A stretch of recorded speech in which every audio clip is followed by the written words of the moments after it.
मित्रों, मैं आप सभी को यहाँ पर आलिफ लैला अरबियन नाइट्स की कहानियाँ सुना रहा हूँ। आज की कहानी है इशारलू बहनों की कहानी। यह कहानियाँ आलिफ लैला अरबियन नाइट्स का एक भाग है। पुराने ज़माने में फ़ारस में खुसरो शाही नाम शहजादा था। वह रातों को अक्सर भेष बदलकर सिर्फ एक सेवक को अपने साथ रखकर नगर की सैर किया करता था और संसार की विचित्र बातें देखकर अपना ज्ञान बढ़ाया करता था। जब अपने वृद्ध पिता की मृत्यु होने पर वह राजगद्दी का मालिक हुआ तो उसने अपना नाम के खुसरो रखा, किंतु उसने भेष बदलकर नगर का घूमना तब भी जारी रखा। हाँ, उसके साथ सेवक के बजाय मंत्री होता था। एक दिन इसी तरह नगर में भ्रमण करते हुए वह एक गली में जा पड़ा। वहाँ एक मकान के अंदर से स्त्रियों की कुछ ऐसी बातचीत सुनाई दी कि वह कान लगाकर उस दरवाजे पर खड़ा हो गया। दरवाजे की दरारों से झांक कर देखा तो उसे एक दलान में 3 नव युवतियाँ बातें करती दिखाई दी। यह तीनों बहनें थीं। बड़ी बहन ने कहा, मुझे अच्छी रोटियां खाने का शौक़ है, अगर मेरा विवाह शाही नानबाई से हो जाए तो मज़ा आ जाए। मंझली बहन बोली, मैं तो तरह तरह के खानों की शौकीन हूँ, मैं चाहती हूँ कि मेरा विवाह बादशाह के बावर्ची से हो जाए। छोटी बहन चुप रही। उसकी बहनों ने बहुत पूछा तो उसने कहा, मेरा काम नौकर चाकरों से नहीं चलेगा, मैं तो स्वयं बादशाह से शादी करना चाहती हूँ। इतना ही नहीं, मैं चाहती हूँ कि बादशाह से मेरे एक बेटा पैदा हो जिसके एक ओर के बाल सोने के हों और दूसरी ओर के चांदी के। वह बालक जब रोए तो उसकी आंखों से आंसुओं की जगह मोती गिरें और जब वह हंसे तो उसके होठों से कलियां खिली हुई मालूम हो। कि बड़ी बहन यह सुनकर हंसने लगी और बोली कि तू हमेशा पागलों जैसी बातें करती है। बादशाह को इस वार्तालाप से बड़ा कौतूहल हुआ। उसने मंत्री को आज्ञा दी कि इस घर को अच्छी तरह पहचान रखो और कल सुबह इन तीनों बहनों को मेरे सामने हाजिर करो। मंत्री ने दूसरे दिन उसकी आज्ञा का पालन किया और तीनों बहनों को बादशाह के समक्ष लाकर पेश कर दिया। बादशाह ने देखा कि छोटी बहन अपनी अन्य बहनों से कहीं अधिक सुंदर है। वह निगाहों से बुद्धिमान भी लगती थी। बादशाह उसे देखकर मुग्ध हो गया। फिर बादशाह ने कहा, तुम लोग कल रात को अपने दालान में बैठी क्या बातें कर रही थी? ठीक ठीक वही बताना जो तुमने कहा था। खबरदार एक शब्द का भी अंतर न पड़े। याद रखो कि तुम्हारी बातें कल रात को मैंने खुद अपने कानों से सुनी हैं। गलत बात कहोगे तो मुझे मालूम हो जाएगा। यह सुनकर तीनों बहनें सिर झुकाए बैठी रही। लज्जा और भय के कारण उनकी जुबान बंद हो गई। पूछने पर उन्होंने कहा कि हमें कुछ याद नहीं है कि हमने क्या कहा था। बादशाह ने उन्हें तसल्ली देते हुए कहा कि तुम लोग भूली कुछ भी नहीं हो। निडर होकर बताओ कि कल रात आपस में क्या बातें कर रही थी। तुम कोई बुरी बात नहीं कर रही थी। मैं केवल अपने सामने एक बार तुम्हारी बातें सुनना चाहता हूँ। बादशाह का काम प्रजा की आवश्यकताएं पूरी करना होता है। मैं भी जहाँ तक हो सकेगा तुम्हारी इच्छाएं पूरी करूँगा। हाँ, यह ख्याल रहे कि तुम लोग वही कहो जो तुमने कल रात को कहा था, बयान बदला ना जाए। मजबूर होकर तीनों ने एक एक करके बताया कि पिछली रात क्या कह रही थी। बादशाह सुनकर मुस्कुरा उठा। उसने अपने नानबाई और बावर्ची को बुलाया और नानबाई को बड़ी तथा बावर्ची को मजली का हाथ पकड़ा दिया और कहा कि इन लोगों को बढ़िया रोटियां और सालन खिलाते रहना। उसने मंत्री को आदेश दिया कि इसी समय काजी और गवाहों को बुलाकर इनका निकाह पढ़ा दिया जाए। छोटे के लिए कहा, जैसी उसकी इच्छा है उसके साथ मैं विवाह करूँगा। यह विवाह पूरे शाही शान शौकत से होगा, उसी तरह जैसे मैं किसी राजकुमारी को ब्याह रहा हूँ। मेरी शादी की इसी समय से तैयारी शुरू कर दी जाए। यह कहने के बाद वह उठकर दरबार को चला गया। बड़ी और मंझली बहन की शादी उसी दिन क्रमशः नानबाई और बावर्ची के साथ हो गई। छोटी का विवाह पूरी धूमधाम से बादशाह के साथ कुछ दिन बाद हुआ और उसे शाही जनान खाने में पहुंचा दिया गया। दोनों बहनों को छोटी के भाग्य से बड़ी इच्छा हुई। वे सोचती और आपस में कहा करती कि छोटी को तो एक बात मुंह से निकलने पर ही राजपाट मिल गया और हम लोग उसकी एक तरह से नौकरानियां हो गई। एक दिन बड़ी ने मंझली से कहा, यह छोटी ऐसी कौन सी हूर परी है कि इसे बादशाह ने ब्याह लिया? मुझे तो इस बात से बड़ा बुरा लग रहा है। मंझली बोली, मुझे भी बड़ा बुरा लग रहा है। आखिर बादशाह ने उसमें क्या देखा कि उसे मलिका बना दिया? कही हुई बातों का क्या, आदमी हर तरह की बातें करता है। मेरी समझ में तो छोटी नहीं बल्कि तुम बादशाह के योग्य थी। बड़ी ने कहा, मुझे भी यह देखकर आश्चर्य है कि बादशाह की क्या आंखें फूट गई थी। जो उसने उस चूहिया को पसंद किया, उससे तो तुम 1000 दर्जे अच्छी थी। फिर दोनों ने सलाह की कि इस तरह कुढ़ने और एक दूसरे को तसल्ली देने से काम नहीं चलेगा। किसी तरह उसे ख़त्म किया जाए या बादशाह की निगाहों से गिराया जाए, तभी मन की शांति मिलेगी। फिर भी उनकी समझ में न आता कि इसके लिए क्या उपाय किया जा सकता है। यद्यपि यह ठीक बात थी कि जब वे दोनों छोटी बहनों से मिलने जाती तो वह उनकी हैसियत का ख्याल न करती, बल्कि बहनों की तरह ही अपनेपन से उनकी अभ्यर्थना किया करती थी। फिर भी उनकी हैसियत उससे नीची ही थी ही। सभी लोग जानते थे कि वे दोनों नौकरों की स्त्रियां हैं और उनकी बहन रानी है। बादशाह भी अपने सेवकों की पत्नियों को क्यों खातिर में लाता। कुछ महीनों बाद रानी को गर्भ रहा। यह सुनकर बादशाह को बड़ी खुशी हुई। उन दोनों ने अपनी छोटी बहन से कहा, हमें इस बात से इतनी प्रसन्नता है कि बयान नहीं कर सकते। हम दोनों की इच्छा है कि तुम्हारी प्रसूति और उसके 40 दिन बाद तक तुम्हारी देखभाल पूरी तरह हमारे ही सुपुर्द हो। मलिका ने कहा, इससे अच्छा क्या हो सकता है। तुम दोनों मेरी माँ जाई हो, तुमसे बढ़कर कौन देखभाल करेगा। तुम अपने पतियों के द्वारा यह आवेदन बादशाह के सामने करो, आशा है कि इसे स्वीकार कर लेंगे। उन्होंने अपने अपने पतियों के द्वारा बादशाह से यह आवेदन किया तो उसने कहा कि मलिका से पूछ कर ही यह अनुमति दूंगा। उसने अपनी मलिका से पूछा तो वह खुशी से तैयार हो गई, क्योंकि उसने तो पहले ही बहनों की बात मान ली थी। हाँ, मेरी समझ में यह बात ठीक रहेगी।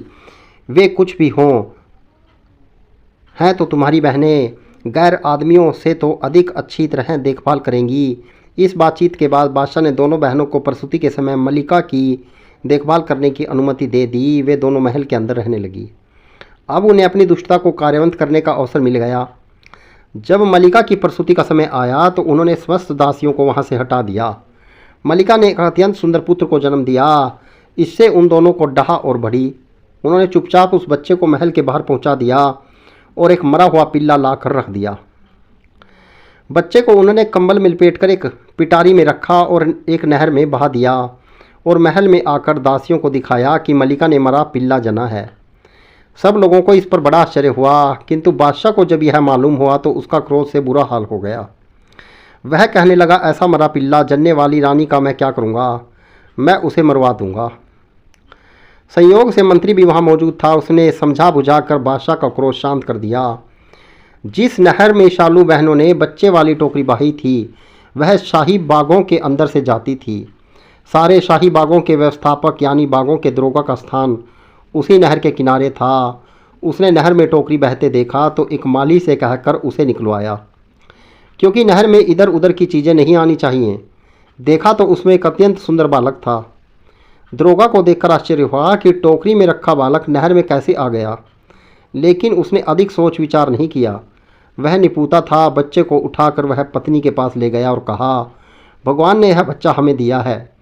उसकी पत्नी भी बड़ी प्रसन्न हुई और बच्चे का पुत्रवत लालन पालन करने लगी। दूसरे वर्ष मलिका ने फिर एक पुत्र पैदा हुआ। इस बार भी उसकी बहनों ने वैसी ही दुष्टता की। बच्चे को बाहर जाकर नहर में बहा दिया और मलिका के नीचे एक मरा बिल्ली का बच्चा लाकर रख दिया। महल में फिर मातम सा छा गया और बादशाह का क्रोध फिर आसमान छूने लगा और उसने मलिका का वध कराने की बात फिर कही। इस बार भी दयालु मंत्री ने समझा बुझाकर उसे मलिका को मरवाने से रोका। मलिका पहले से अधिक अपमान की स्थिति में रहने लगी। इधर जिस टोकरी में बच्चा रखा था वह फिर बागों के दरोगा के हाथ लगी। वह इस बच्चे को भी पहले की भांति पालने लगा। कुछ दिनों बाद मलिका को फिर गर्भ रहा। बादशाह को आशा थी कि इस बार की संतान ठीक ठाक होगी, लेकिन दोनों दुष्ट बहनें अब भी वहां मौजूद थी और उनके मुंह खून लग चुका था। इस बार मलिका की बेटी हुई। मलिका की बहनों ने उसे भी नहर में बहा दिया। उस टोकरी को भी बागों के दरोगा ने निकाल लिया और ईश्वरीय देन समझकर इसका पालन पोषण करने लगा। उधर दुष्ट बहनों ने मशहूर किया कि मलिका ने छछूंदर जना है। इस बार बादशाह अपना क्रोध बिल्कुल नहीं संभाल पाया। उसने कहा कि ऐसी जीव जंतु पैदा करने वाली रानी से बदनामी ही होगी, इसे जरूर मरवा देना होगा। दयालु मंत्री ने उसके पैरों पर गिरकर कहा, पृथ्वीपाल, आप कुछ न्याय अन्याय का विचार करें। इसमें रानी का क्या अपराध। आपकी बदनामी वाली बात ठीक है, तो इसके लिए यह करें कि मलिका के पास जाना छोड़ दें। बादशाह ने कहा, तुम इतना कहते हो तो उसे जान से नहीं मारूंगा, लेकिन मैं सज़ा जरूर दूंगा। और सज़ा भी ऐसी दूंगा जो मृत्युदंड से बढ़कर कष्टकारक हो, और इस सज़ा के बारे में मैं तुम्हारी कोई बात नहीं सुनूंगा। यह कहकर उसने शाही इमारतों के निर्माणकर्ता को बुलाकर कहा, जामा मस्जिद के ठीक सामने एक कैदखाना बनाओ। उसका द्वार खुला रहे और मलिका को एक लकड़ी के पिंजरे में वहाँ बंद कर दिया जाए। वहाँ एक शाही फरमान लगा दिया जाए, जो भी नमाज पढ़ने आए मस्जिद में जाने से पहले मलिका के मुंह पर थूक कर जाए। जो आदमी ऐसा न करे उसे भी वही सज़ा दी जाए जो मलिका को दी जा रही है। मंत्री यह सुनकर चुप हो गया, लेकिन सोचने लगा कि मलिका को जो सज़ा दी जा रही है उसके योग्य तो उसकी बहनें हैं। खैर, बादशाह ने जिस तरह कहा था उसी तरह का कैदखाना और पिंजरा तैयार किया गया और मलिका को उसमें रखा गया। दिन भर सैकड़ों नगर निवासी मस्जिद में नमाज के लिए जाते और नमाज से पहले मलिका के मुख पर थूका करते। उन्हें इस बात का बड़ा दुख होता था कि वे निर्दोष मलिका को दंडित कर रहे हैं, लेकिन क्या करते, बादशाही आदेश था और दंड का भय भी। बेचारी मलिका भी ईश्वरीय इच्छा समझकर सब कुछ सह लेती। उसके पुत्रों और पुत्री को, जिनके जन्म से भी वह अभिन्न थी, बागों का दरोगा और उसकी पत्नी बड़े प्यार और सावधानी से पाल पोस रहे थे। तीनों बच्चों को खेलता देखकर उन दोनों को अपार हर्ष होता था। वे कुछ बड़े हुए तो दरोगा ने बड़े लड़के का नाम बहमन, छोटे का नाम परवेज और लड़की का नाम परिजाद रखा।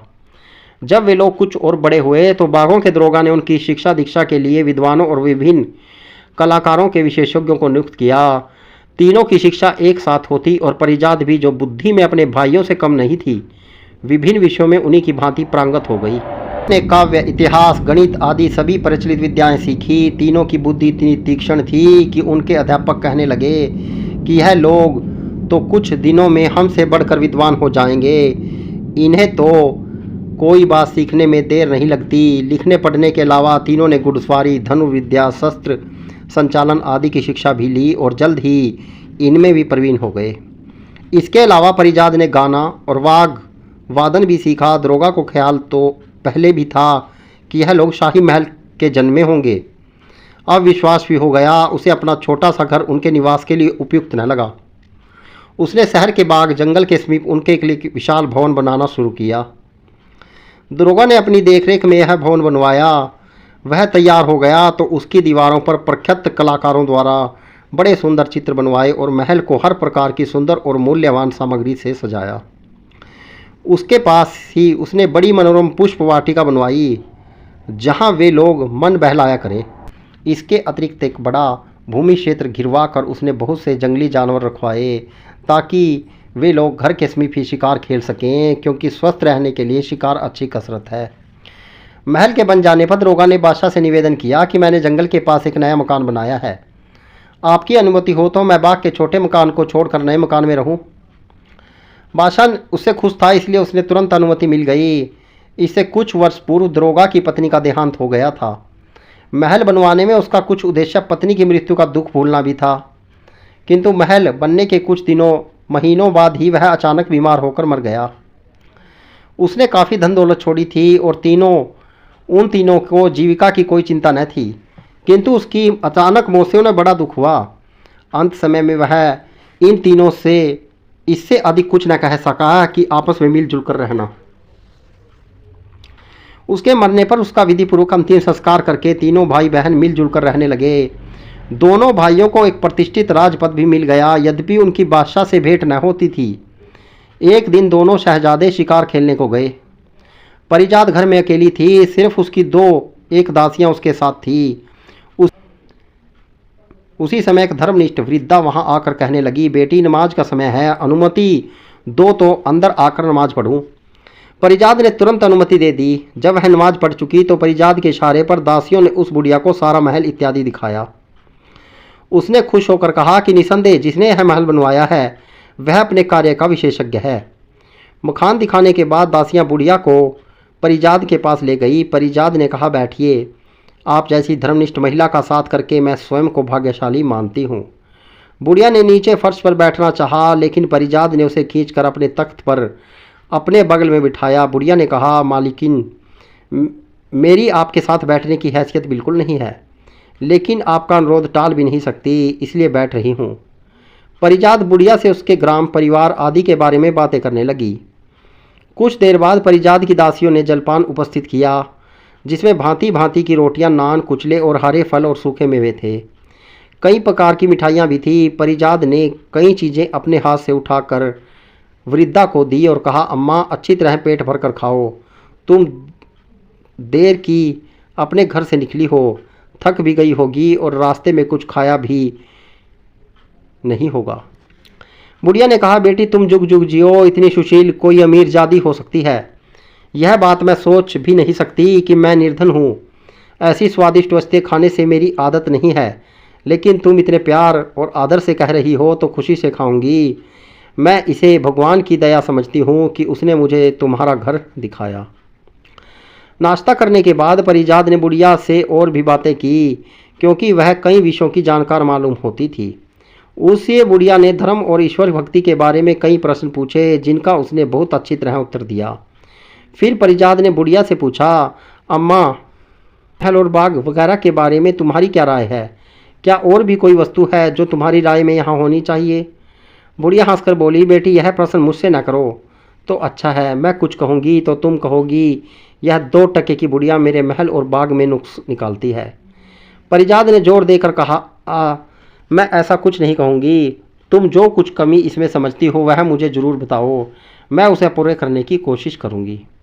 बुढ़िया ने कहा, यहाँ सब कुछ है, किंतु मेरी समझ में यहाँ 3 चीज़ें और आ जाएं तो संसार में तुम्हारा बाग अद्वितीय हो जाए, लेकिन उनका मिलना कठिन है। एक तो बुलबुल हजार दस्ता है। जब वह बोलता है तो हजारों चिड़िया जमा हो जाती हैं और उसके स्वर में स्वर मिलाने लगती हैं। दूसरा एक गाने वाला पेड़ है। उसके पत्ते मोटे और चिकने हैं। जब हवा चलने पर पत्ते एक दूसरे से रगड़ खाते हैं तो उनमें मधुर संगीत निकलता है। इस संगीत से हर एक सुनने वाला मुग्ध हो जाता है।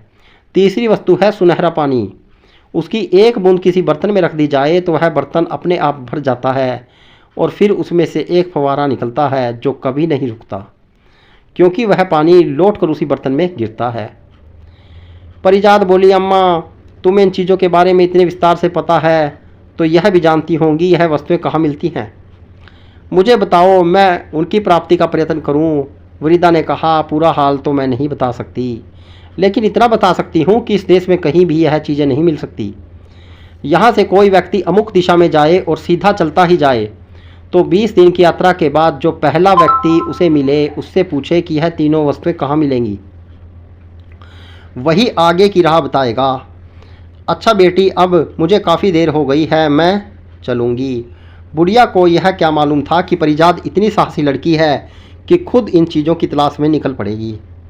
इसलिए इसने विस्तार से यह सब कुछ बता दिया जो उसे मालूम था। परिजात ने उसकी बताई एक एक बात याद रखी। वह इस चिंता में पड़ गई कि उपयुक्त तीनों चीज़ें कैसे प्राप्त की जाएं। कुछ देर बाद दोनों शहजादे शिकार से वापस आए तो देखा कि बहन गहरी चिंता में डूबी है। उन्होंने कहा, क्या बात है परिजात, तुम्हारी कुछ तबीयत खराब है या कोई बात तुम्हारी मर्जी के खिलाफ हो गई? परिजात ने सिर झुकाकर कहा, नहीं, कोई बात नहीं है। बहमन ने कहा, तुम यह झूठ कह रही हो, कुछ ऐसा है जरूर है जो तुम्हें दुख दे रहा है। अगर तुम नहीं बताओगी तो हम तुम्हारे पास से उठकर नहीं जाएंगे। जब परिजात ने देखा कि दोनों भाई बात के जानने पर अड़े हुए हैं तो उसने कहा, मैं तुम्हें इसलिए नहीं बताती कि जो मैं कहूँगी उसे तुम चिंता और कष्ट में पड़ जाओगे। अब तुम जिद कर रहे हो तो बता देती हूँ। हमारे पिता ने यह महल हमारे लिए बनवाया था और अपनी समझ में उन्होंने सुंदरता और सजावट की, कोई चीज़ यहाँ लाने से न छोड़ी। मैं भी अभी तक यही समझती थी कि इसमें कोई कमी नहीं है, किंतु आज मुझे 3 चीज़ों के बारे में मालूम हुआ कि अगर यहाँ आ जाएं तो हमारा महल अद्वितीय हो जाए। शहजादों ने कहा, कौन सी चीज़ें हैं वे? परिजात बोली, एक तो आदमियों जैसा बोलने वाला बुलबुल हजार दस्ता, जिसका संगीत सुनने और जिसके स्वर में स्वर मिलाकर गाने के लिए हजारों पक्षी आ जाते हैं। दूसरा गाने वाला पेड़, जिसके पत्तों के रगड़ खाने से संगीत निकलता है। तीसरा सुनहरा पानी, जिसकी एक बूंद ही से कभी न खत्म होने वाला फव्वारा बन जाता है। मैं इसी चिंता में हूँ कि इन्हें कैसे प्राप्त करूँ। बहमन ने कहा, अगर तुम यह बता दो कि कहाँ या किस और जाने से यह चीज़ें मिलेंगी तो मैं कल सुबह ही रवाना हो जाऊँ।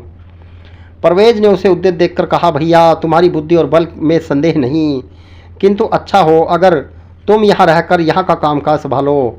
बहमन बोला, साहस और बुद्धि तुम में भी कम नहीं है, लेकिन मैं बड़ा हूँ, इसलिए इस मामले में आगे मुझी को होना चाहिए। दूसरे दिन बहमन ने अपनी बहन से पूरी जानकारी ली और अस्त्र शस्त्र लेकर घोड़े पर बैठ गया।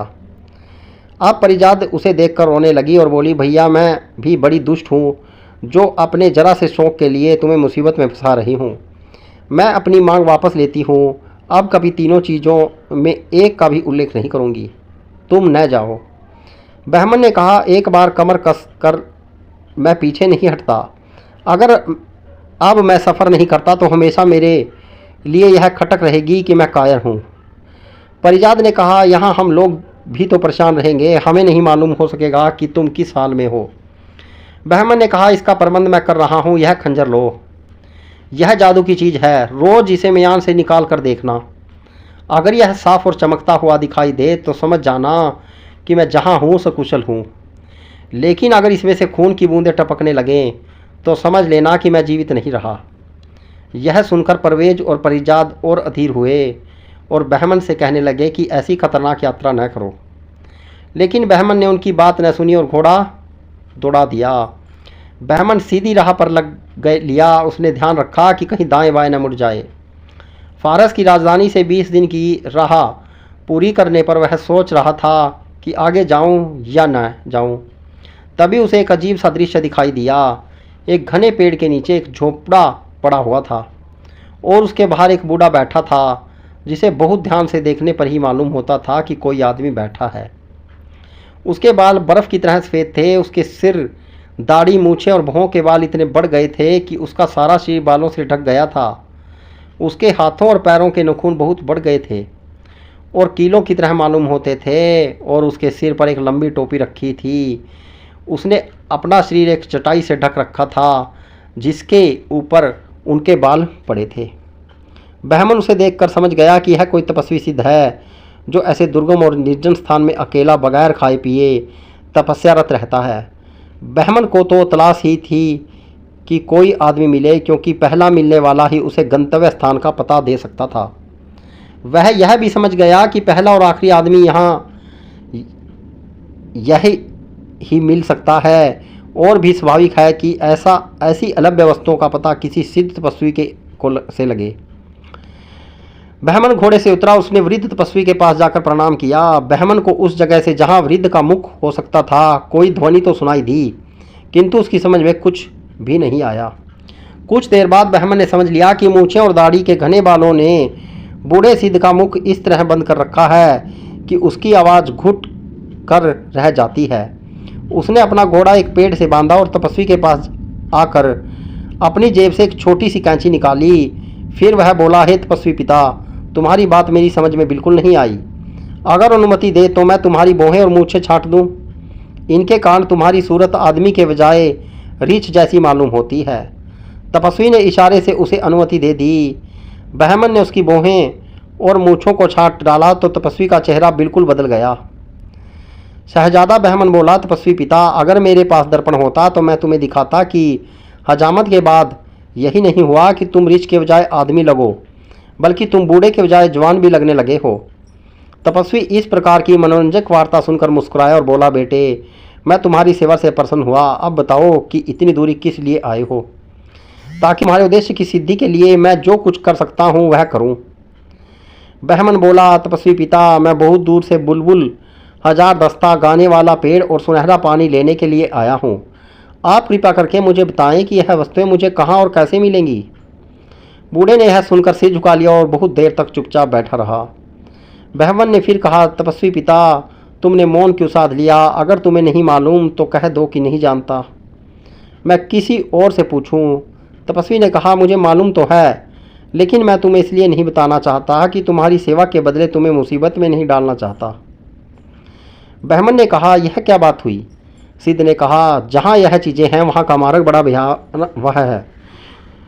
तुम्हारी तरह 20 आदमियों ने वहाँ जाने की राह मुझसे पूछी है और कोई वापस नहीं लौटा। इसलिए तुमसे कहता हूँ कि वहाँ से जहाँ से आए हो वापस चले जाओ। बहमन ने कहा, मैं वापस जाने के लिए यहाँ तक नहीं आया, मुझे अपना कार्य पूरा करना ही है, चाहे इसमें मेरी जान चली जाए। अपने उद्देश्य में असफल होकर मैं कायर की तरह जीना नहीं चाहता। अभी तक कोई शत्रु मुझे हरा नहीं सका है। जिसकी मौत आई होगी वही मेरी राह में रोड़ा अटकाने आएगा। तुम केवल इतनी कृपा करो कि मुझे राह बता दो, आगे की पूरी जिम्मेदारी मेरी। तुम मेरे युद्ध कौशल पर विश्वास तो करो। तपस्वी ने कहा, बेटे यही तो मुश्किल है कि तुम्हें युद्ध कौशल दिखाने का अवसर नहीं मिलेगा। तुम्हें जो शत्रु मिलेगा वे सामने से मुकाबला नहीं करते, बल्कि छुपे तौर पर वार करते हैं। शहजादे ने कहा, मैं छुपे तौर पर वार करने वालों से भी निपटना जानता हूँ। आप मुझे वहाँ जाने की राह तो बताएं। तपस्वी ने उसे बहुत समझाया, लेकिन जब यह देखा कि बहमन किसी तरह अपनी जिद छोड़ता ही नहीं और जब तक राह न मालूम कर लेगा हरगिज नहीं टालेगा, तो उसने अपने झोले में से गेंद निकाली और कहा, मुझे तुम्हारी जवानी पर अफसोस हो रहा है, लेकिन तुमने जिद पकड़ी है तो अपना भला बुरा तुम ही जानो। तुम सवार होकर उधर को जाओ और उस गेंद को भूमि पर गिरा दो। यह गेंद खुद ही लुढ़कने लगेगी और तुम इसी के पीछे पीछे चले जाना। जब तक यह लुढ़कती रहे तब तक तुम भी चलते रहना। एक पहाड़ के नीचे जाकर यह गेंद रुक जाएगी। वहाँ तुम रुक कर घोड़े से उतर जाना और घोड़े की लगाम उसकी गर्दन पर डाल देना ताकि वहाँ ठहरा रहे। तुम फिर पहाड़ पर चढ़ना।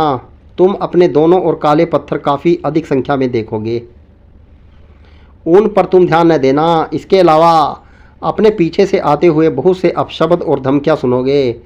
यह बहुत ज़रूरी है कि तुम इन गालियों की पूर्ण अपेक्षा कर दो। अगर तुमने एक बार भी डर कर पीछे की ओर देखा तो तुम और तुम्हारा घोड़ा दोनों काले पत्थर बन जाएंगे। तुम्हें राह में मिलने वाले काले पत्थर भी तुम्हारी तरह उन 3 चीज़ों को खोजने में जाने वाले आदमी थे। पीछे देखने के कारण वे पत्थर बन गए हैं। अगर तुम कुशलतापूर्वक पहाड़ की चोटी पर पहुंच गए तो वहां पर एक वृक्ष पर टंगा हुआ पिंजरा मिलेगा जिसमें गाने वाली चिड़िया मौजूद है। उस चिड़िया की बातों से भी न डरना और उससे गाने वाले पेड़ और सुनहरे पानी का पता पूछना। वह तुम्हें बताएगी कि यह चीज़ें कहाँ मिलेंगी। इन सब चीज़ों को पाने के बाद तुम्हारी राह में कोई खतरा नहीं रहेगा। मैंने यह सब तुम्हें बता जरूर दिया है, लेकिन मेरा अब भी यही कहना है कि तुम वापस लौट जाओ। मैं साफ देख रहा हूँ कि तुम वहाँ गए तो काला पत्थर बन कर रह जाओगे। बहमन ने कहा, अब जो होना है वह तो होकर ही रहेगा। मैं पीछे तो लौटता नहीं। यह कहकर शहजादे ने घोड़ा खोला और उस पर सवार होकर तपस्वी को दी गई गेंद गिरा दी। गेंद लुढ़कती हुई आगे को चली। काफ़ी दूर जाने पर गेंद एक पहाड़ की तलहटी पर रुक गई। वहाँ ऊपर जाने के लिए एक तंग रास्ता था। शहजादे ने घोड़े से उतरकर उसकी गर्दन पर लगाम डाली और पहाड़ पर चढ़ने लगा। कुछ दूर जाने पर उसे बड़े बड़े काले पत्थर दिखाई दिए। इसके आगे 4-5 कदम ही चला था कि पीछे से बड़ी अप्रिय आवाज़ें आने लगी। कोई आवाज़ होती, यह कौन बेवकूफ़ आगे जा रहा है, पकड़ो इसे। कभी आवाज़ आती, यह बड़ा दुष्ट है, इसे पकड़कर मार डालो। कभी चीखती और गरजती आवाज़ें आती, वह जा रहा है, चोर खूनी बदमाश, घेर लो इसे। कभी हल्की सी आवाज़ें आती, इसे पकड़कर बांधे रखना, यह बोलती चिड़िया को चुराने के लिए आया है। कभी कोई यह कहता, जान पड़ता यह वहाँ पहुँच कहाँ पाएगा, रास्ते में छुपे गड्ढे में गिर कर मर जाएगा। पहले बहमन ने इन आवाज़ों की उपेक्षा की और अपनी राह पर बढ़ता चला गया, किंतु यह आवाज़ें कम होने की बजाय कदम कदम पर तेज होती गई और उसके कानों के पर्दे फटने लगे और दिमाग सुन्न हो गया। तपस्वी ने उसे जो बताया था वह भी उसके दिमाग से निकल गया और एक बार डर कर पीछे देखने लगा। तुरंत ही वह और घोड़ा दोनों काले पत्थरों के रूप में बदल गए। अपनी कुशलता की सूचना देने के लिए जो खंजर बहमन ने परिजाद को दिया था वह उसे रोजाना म्यान से निकाल कर देखती। जिस दिन बहमन काला पत्थर बना उसी दिन परवेज ने कहा, परिजाद आज मुझे खंजर दो, आज भैया का हाल मैं मालूम करना चाहता हूँ। परिजाद ने उसे खंजर दे दिया। उसने म्यान से उसे निकाला तो उसकी नोक से उसे खून की बूंद निकलती दिखाई दी। परवेज ने हाथ से खंजर फेंक दिया और हाय हाय करने लगी। परिजाद को भी जब खून टपकता हुआ खंजर दिखाई दिया तो वह चिल्ला चिल्ला कर रोने लगी और सिर पटक पटक कर कहने लगी, हाय भैया, मेरी नादानी से तुम्हारी जान गई। न जाने किन मनहूस घड़ी में वह कमबख्त बुढ़िया आई थी। वह न आती न है झंझट होता। मक्कार ने मुझे बेकार के लालच में डाल दिया। मैंने उसके साथ ऐसा सद्व्यवहार किया और उसने मुझे उसका ऐसा बदला दिया। अब मिले तो उस कलमुही की बोटियां नोच लूँ।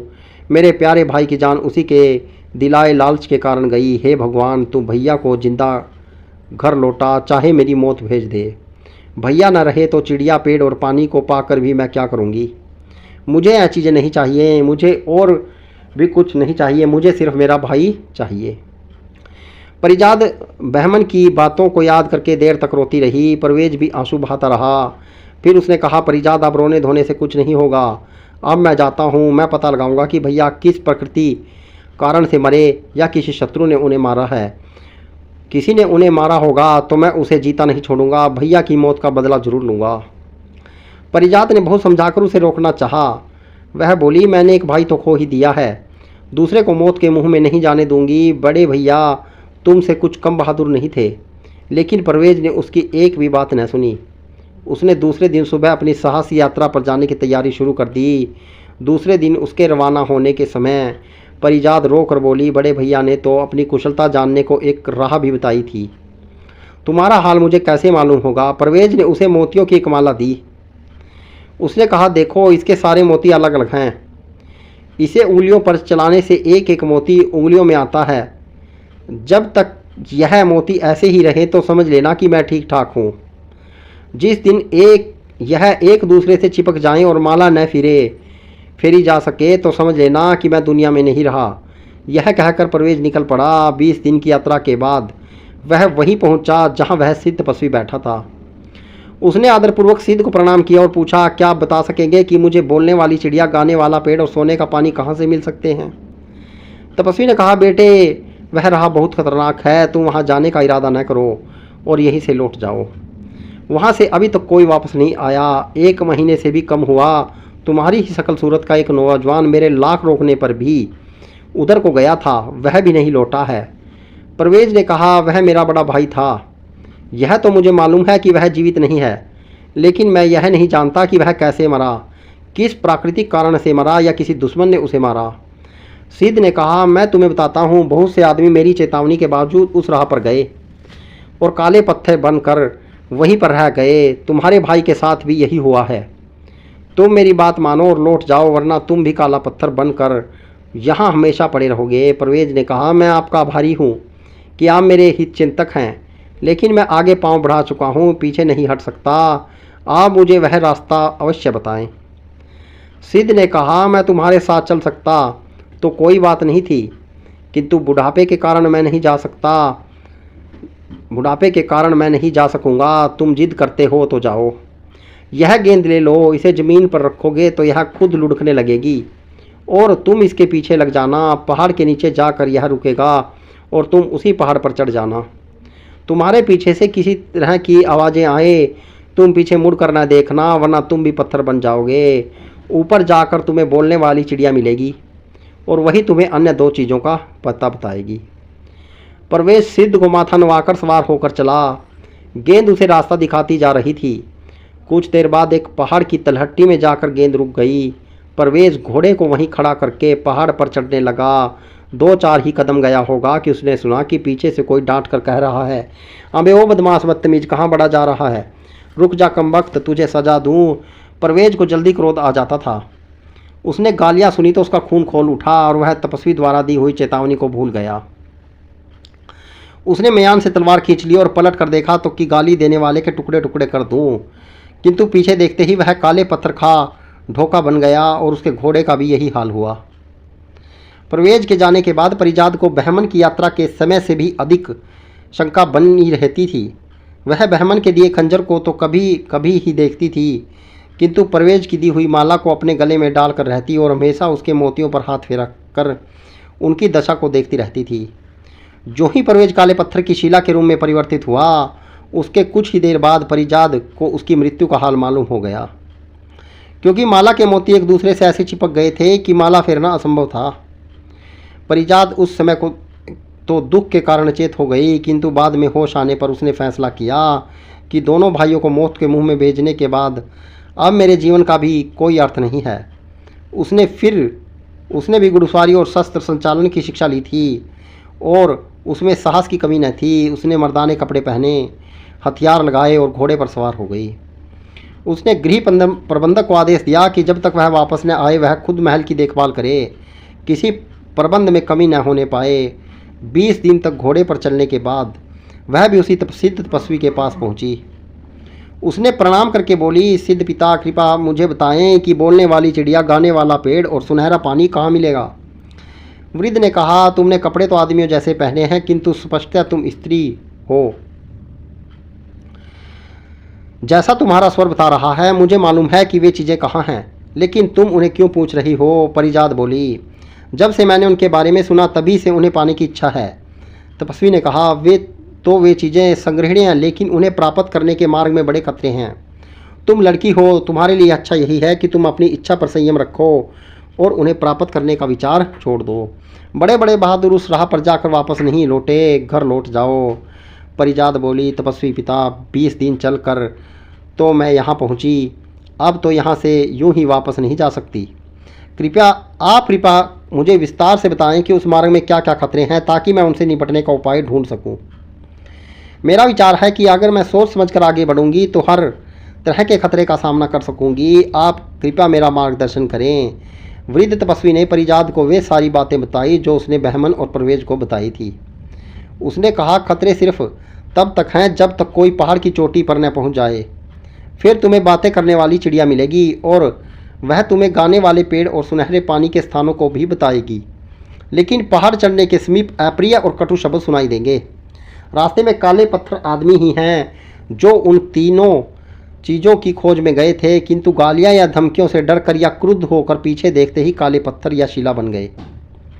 परिजात ने कहा, यह है कि वे केवल शब्द हैं और किसी का कुछ बिगाड़ नहीं सकते। अगर कोई पीछे मुड़ कर न देखे, सिद्ध पिता आप विश्वास करें कि यद्यपि मैं स्त्री हूँ तथापि सुने हुए किसी शब्द से विचलित नहीं होंगी।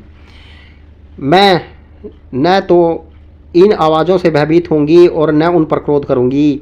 मैं पूरा आत्म संयम रखूंगी। इसके अलावा मैं अपने दोनों कानों में कस कर रुई ठूस लूंगी ताकि मुझे वे आवाज़ें सुनाई ही न दें। सिद्ध ने मुस्कुराकर कहा, बेटी मालूम होता है कि तुम्हारे ही भाग्य में है। इतने लोग वहाँ गए किंतु यह उपाय किसी को अभी तक नहीं सूझा।